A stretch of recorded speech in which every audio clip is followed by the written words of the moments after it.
মহালয়া মহিষাসুরমর্দিনীর বীরেন্দ্রকৃষ্ণ ভদ্র। জানুন তার জীবনের করুণ ইতিহাস। আশ্বিনের শারদ প্রাতে জেগে উঠেছে আলোক মঞ্জির। এই আগমনী বার্তা যার জাদুকরী কণ্ঠে ভর করে ভেসে এসেছিল, তিনি হচ্ছেন বাঙালির প্রবাদ পুরুষ শ্রী বীরেন্দ্রকৃষ্ণ ভদ্র মহাশয়। তার কণ্ঠে সেই আগমনী বার্তা পেয়ে শিউলি ফুলেরা ঝরে পড়ে মহা আনন্দে। শরতের নীলাকাশে সাদা মেঘের ভেলা ভাসিয়ে মেঘেরা সজ্জিত হয় সাড়ম্বরে। প্রকৃতি সেজে ওঠে সাদা ধবধবে কাশফুলের সিঙ্গারে, আর নিদ্রিত দেবী পার্বতী জেগে ওঠেন তার অকাল বোধনের প্রস্তুতি নিতে। বলা যায় তার সেই স্বতন্ত্র কণ্ঠের জন্য তাকে অমরত্ব দিয়েছেন স্বয়ং দেবী মাতা। যুগ যুগ ধরে বাঙালির চিন্তা, চেতনা ও মননে মিশে থাকা সেই চণ্ডীপাঠের নেপথ্য নায়কের নামটি আমাদের সকলের পরিচিত হলেও তার সম্পর্কে খুব বেশি কিছু জানার সুযোগ আমাদের কোনোদিনই হয়নি। ব্যক্তি জীবনে কেমন ছিলেন সেই মানুষটি, কিভাবে জীবন কেটেছিল তার, কতটা স্বীকৃতি জুটেছিল তার কাজের, বাজে ও নষ্ট কণ্ঠস্বরের জন্য রেডিওতে সুযোগ না পেয়েও কিভাবে মহিষাসুরমর্দিনীর ভাষ্যপাঠ করেছিলেন তিনি, কেন শেষ বয়সে এসে তাকে আকাশবাণীতে ঢুকতে বাধা দেওয়া হয়েছিল, আর কতটা অভিমানে পৃথিবী ত্যাগ করেছিলেন তিনি, এই সকল প্রশ্নের উত্তর আজও রয়ে গেছে পর্দার আড়ালে। তাই বীরেন্দ্রকৃষ্ণ ভদ্রের জীবনের জানা অজানা নানা অধ্যায় নিয়ে নির্মিত হয়েছে আমাদের আজকের আয়োজন। আশা করি শেষ পর্যন্ত আপনারা আমাদের সাথেই থাকবেন। পরিষ্কার ধবধবে ধুতি পাঞ্জাবি, কাঁধে একটি উড়নি, চোখে চশমা, হাতে খুব ছোট একটা থলে, পাঞ্জাবি দুই পকেটে দুই রকমের রুমাল, একটি নস্যি রঞ্জিত আর একটি পরিষ্কার। এই ছিলেন বাঙালি বেতার পুরুষ বীরেন্দ্রকৃষ্ণ ভদ্র। তার জন্ম হয়েছিল 1905 সালে 4 আগস্ট তারিখে উত্তর কলকাতার আহিরিটোলা তপিতারায়। বাহাদুর কালীকৃষ্ণ ভদ্র ছিলেন একজন ভাষাতত্ত্ববিদ। 14টি ভাষায় সাবলীলভাবে কথা বলতে পারতেন তিনি, এবং এই বহু ভাষা জানার সুবাদে নিম্ন আদালতে দোভাষী হিসাবে কর্মরত ছিলেন রায় বাহাদুর কালীকৃষ্ণ ভদ্র। পক্ষান্তরে মাতা সরলা দেবী ছিলেন সহজ সরল বাঙালি গৃহবধূ। ঠাকুমা যোগমায়া দেবীর কাছ থেকে ছোটবেলাতেই সংস্কৃত শিক্ষার হাতেখড়ি হয়েছিল বীরেন বাবুর। তার স্মৃতিশক্তি এতটাই প্রখর ছিল যে মাত্র 8 বছর বয়সে চণ্ডীপাঠ করে তিনি চমকে দিয়েছিলেন সকলকে। তার সেই ঠাকুমাই শেক্সপিয়ার এবং গিরিশচন্দ্রের নাটক পড়ে পড়ে শোনাতেন ছোট্ট বীরেন্দ্রকৃষ্ণকে। ম্যাট্রিক পাশ করেই আবৃত্তির দিকে ঝুঁকলেন বীরেন্দ্র। পাতার পর পাতা কবিতা মুখস্থ করে অনায়াসে আবৃত্তি করতে পারতেন প্রখর স্মৃতিশক্তি সম্পন্ন বীরেন্দ্রকৃষ্ণ ভদ্র। এরপর একে একে 1926 সালে ইন্টারমিডিয়েট এবং 1928 সালে স্কটিশ চার্চ কলেজ থেকে গ্র্যাজুয়েশন ডিগ্রি সুসম্পন্ন করেন তিনি। এ সময় পড়াশোনার পাশাপাশি কাম্বুলিয়াটোলায় চিত্রা সংসদ ও অধ্যয়ন নাট্য পাঠাগারে গান বাজনা অভিনয় চর্চাও করতেন সমানভাবে। পড়াশোনার পর্ব শেষ হতে না হতেই কর্মজীবনে ঢুকে পড়েন বীরেন্দ্র। 1928 সালে ইস্ট ইন্ডিয়া রেলওয়ে সদর দপ্তরে যোগ দেন তিনি। তবে রেলওয়েতে চাকরি করলেও তার মন পড়ে থাকত 1 নম্বর গোস্টিং প্রেসের বেতার কেন্দ্রে। তাই টিফিনের সময় কিংবা বিকালে ছুটির পরে তিনি ঠিকই পৌঁছে যেতেন রেডিওর বন্ধুদের আড্ডায়। তবে রেডিওতে কাজ করার সুযোগ খুব সহজে হয়নি তার। একসময় রেডিওতে অডিশন দিতে গিয়েও ফিরে আসতে হয়েছিল তাকে। কারণটা কি জানেন? কারণ হচ্ছে তার নষ্ট এবং ভাঙা কণ্ঠস্বর। কি অবাক হলেন? গবেষকগণ বলছেন একবার ডিপথোরিয়ায় আক্রান্ত হয়ে প্রাণ সংকটে পড়েছিলেন বীরেন্দ্র। সে সময় ইংরেজ ডাক্তার তার প্রাণ রক্ষা করতে পারলেও গলাটি আর বাঁচাতে পারেননি, তাই কণ্ঠের ভাঙা ভাবটি থেকে যায় আজীবন। তবে শুনতে আশ্চর্য লাগলেও সেই ভাঙা কণ্ঠটি আজ বাঙালির কাছে এক অনন্য আবেগের নাম। যাই হোক, একবার একটা বেতার নাটকে একটি রাক্ষসের কণ্ঠস্বর প্রয়োজন ছিল, কিন্তু কারো কণ্ঠস্বরেরই মন ভরছিল না সেই নাটকের প্রযোজকের। অবশেষে ডাক এলো বীরেন্দ্রকৃষ্ণ ভদ্রের, এবং বলাই বাহুল্য সেই রাক্ষস কণ্ঠের মানুষটি একদিন হয়ে গেলেন ইতিহাস।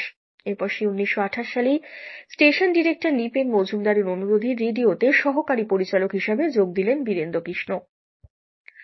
অবশেষে এলো 1931 সাল। রেডিও কর্তারা সিদ্ধান্ত নিলেন দেবী দুর্গার আগমনকে কেন্দ্র করে 2 ঘন্টার সঙ্গীতালেখ্য পরিবেশিত হবে আকাশবাণীতে। এই গীতি আলেখ্য অনুষ্ঠানটির ভাষ্য ছিলেন বাণী কুমার ভট্টাচার্য, সঙ্গীত পরিচালনা করেছিলেন রায়চাঁদ বড়াল এবং পঙ্কজ কুমার মল্লিক, এবং গ্রন্থনা, ভাষ্যপাঠ, শ্লোক পাঠ করেছিলেন স্বয়ং বীরেন্দ্রকৃষ্ণ ভদ্র। অনুষ্ঠানটি প্রচারিত হলো শুভ মহালয়ার ভোরে। এরপর থেকেই ব্যাপক সাড়া পড়ে গেল জনমানুষের মনে। তবে তৎকালীন রক্ষণশীল সমাজ অব্রাহ্মণের কণ্ঠে এই চণ্ডীপাঠ শোনাকে মহাপাপ বলে তীব্র আপত্তি করেছিল। কিন্তু প্রবল জনপ্রিয়তার জেরে তা একেবারেই ধোপে টেকেনি। এভাবেই 1936 সাল পর্যন্ত প্রতি বছরই কিছু পরিমার্জন করে নতুন স্তব স্তুতি, দেবী শক্তি, নতুন গান এবং পুরাতন গানের সুরের পরিবর্তন ঘটিয়ে সম্প্রচার করা হতো এই অনুষ্ঠানটি। এই সময়কাল পর্যন্ত অনুষ্ঠানটি মহিষাসুর বধ, শারদ বন্দনা ইত্যাদি নামে সম্প্রচারিত হলেও সেটি অল ইন্ডিয়া রেডিও থেকে সম্প্রচারিত হতো। এরপর এলো 1937 সাল।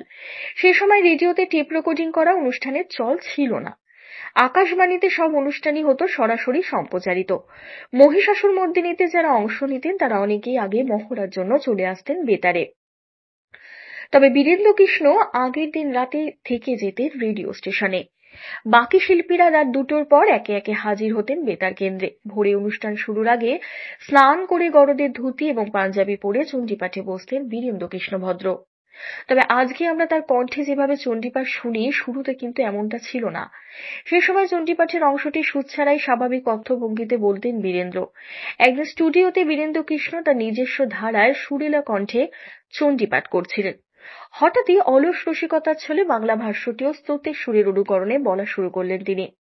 তাতে চারিদিকে বেশ একটা মৃদু হাসির ভাব জাগলেও বাণী কুমার দ্রুত রেকর্ডিং রুম থেকে বেরিয়ে এসে বললেন, আরে আরে থামলে কেন, ব্যস্ত হচ্ছিল, হোক না ওইভাবেই। বীরেন্দ্রকৃষ্ণ হেসে বললেন, আরে না না, একটু মজা করছিলাম। কিন্তু বাণী কুমার গভীর আগ্রহ নিয়ে বললেন, মোটেই না, দারুণ হচ্ছিল, ওইভাবে আবার করো তো। একদিকে বীরেন্দ্রকৃষ্ণ শুরু করলেন, আশ্বিনের শারদ প্রাতে জেগে উঠেছে আলোক ও মঞ্জির। অন্যদিকে সৃষ্টি হলো ইতিহাস।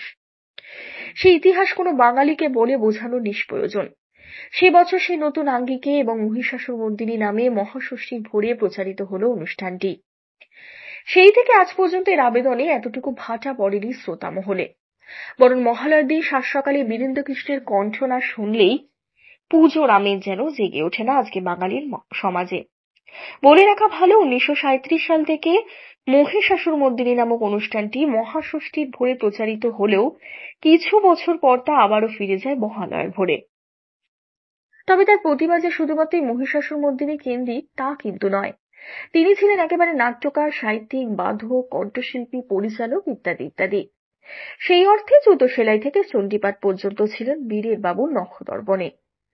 একবার কোনো এক প্রয়োজনে বাংলাদেশে গিয়েছিলেন বীরেন্দ্রকৃষ্ণ ভদ্র। সেখানে গিয়ে তিনি দেখলেন সেখানকার বিভিন্ন ধর্মের মানুষ মহিষাসুর মর্দিনীর মানুষটিকে কাছে পেয়ে চরমভাবে আপ্লুত হয়েছেন। আর তা দেখে বিস্মিত হয়ে গেলেন বীরেন্দ্রকৃষ্ণ। তবে তার প্রতি মানুষের এত ভালোবাসা ও ভালো লাগা সত্ত্বেও এক কঠিন আঘাতে মর্মাহত হলেন তিনি। সালটা 1976। হঠাৎ করেই আকাশবাণী কর্তৃপক্ষ সিদ্ধান্ত নিল মহিষাসুর মর্দিনী অনুষ্ঠানটি বাতিল করে একটি অন্য অনুষ্ঠান বাজানো হবে মহালয়া তিথিতে। যথারীতি মহিষাসুর মর্দিনীর পরিবর্তে বাজানো হলো দেবী দুর্গতি হরিহীন। বাদ পড়লেন বীরেন্দ্রকৃষ্ণ। তার জায়গায় ভাষ্যপাঠে আনা হলো মহানায়ক উত্তম কুমারকে। সে সময় মন মাতানো অভিনয় দিয়ে কেরিয়ারের শীর্ষ সময় পার করছিলেন তিনি। কাজেই বেতার কর্তৃপক্ষ ভেবেছিল বীরেন্দ্রকৃষ্ণ থেকে উত্তম কুমার হয়তো আরো বেশি শ্রোতাপ্রিয়তা লাভ করবে, কিন্তু ঘটল ঠিক তার বিপরীত। অর্ধশতক ধরে চলা মহিষাসুর মর্দিনীর অভাব পূরণ হলো না শ্রোতা মহলে। চরমভাবে ব্যর্থ হলো অনুষ্ঠানটি। দিকে দিকে বয়ে গেল নিন্দার ঝড়, ক্ষোভে পেটে পড়লেন সাধারণ মানুষ। তাদের সমালোচনার প্লাবনে ভেসে গেল আকাশবাণীর পরিবর্তিত অনুষ্ঠানটি। জায়গায় জায়গায় দেখা গেল বিক্ষোভ। এমনকি বেতার অফিস ভাঙচুরের ঘটনা ঘটল সে বছর। অগত্যা সেই বছরই ষষ্ঠীতে আবারও সম্প্রচারণ করা হলো বীরেন্দ্রকৃষ্ণ ভদ্রের মহিষাসুর মর্দিনী। আশ্চর্যের বিষয়, এই নিয়ে কোনো ক্ষোভ বা অভিমান মনে রাখেননি এই প্রবাদ প্রতিম মানুষটি। অবশেষে বুক ভরা অভিমান নিয়েই 1991 সালে 3রা নভেম্বর পৃথিবীকে বিদায় জানিয়েছিলেন বাঙালির রেডিও পুরুষ বীরেন্দ্রকৃষ্ণ ভদ্র। তবে দেবী দুর্গতি নাশিনীর কৃপায় তিনি বাঙালির হৃদয় হয়ে রইলেন অমর অক্ষয়। ধন্যবাদ।